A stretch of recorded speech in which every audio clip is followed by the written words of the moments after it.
Ulit. Hello guys, shout out ng bonggang-bongga sa lahat po ng mga OFW ay sa sulok ng mundo. OFW SP number 1 po. Dito po ako ngayon sa labas sa restaurant na ito. Kasi kakain po ako. Dito po sa Winston Pizza daw. Pero kakainin ko is a rice lang. Kasi nagugutom po talaga ako guys. Kasi kinain ko kanina. Kasi sabi ko, parang di naman ako nakaramdam ng gutom. Kaya ngayong oras na to is, oras na ba? Is ano na, magsi-6 na, di ba? 5:15 na dito, kaya need ko kumain. Kaya samahan niyo ako, kain po tayo. Bala! Kaya guys, order po ako. Anong order ako? Ito nga nung order na. Ayun, guys.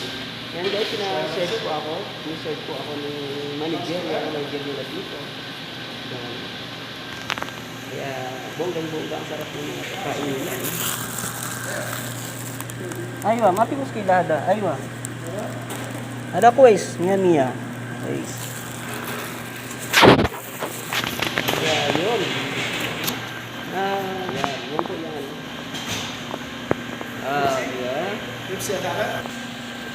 Yan na po guys, kain na tayo. Yan, kain na po tayo. Actually, wala akong kasama kasi nga, di ba, dito sa trabaho namin, kasi iba kami yung mga schedule, yung mga kasamahan ko dito, mga Pilipino is ang schedule nila, may 5 o'clock, lumabas na sila. So, 6 o'clock, ako lang ang mag-isang Pinoy sa 6 o'clock na schedule. Kaya susunod ko ngayon yung pagkain na ito. Kaya kung nakita ko nyo, wala akong kasama. Kaya hirap kumain ng mag-isa, no? Para hindi ko ma-enjoy. Pero anong gagawin ko, kain-kain po tayo guys. Yan po, kung nakita ko nyo yung aking pagkain. Yan po. Yan. Kaya, kain tayo guys, kain. So, yan. Hindi ko na siguro makita sa inyo habang ako sumusubo, ano? Yun. Pakita ko na lang pagkatapos na ako kumain para masarap ang kumain na wala nakakita, di ba? Subo lang ng subo. Shout out! Ito po yung kanilang pagkain. Yan. Yan po. At saka tubig lang po yung aking, ano, ayoko ng drinks kasi.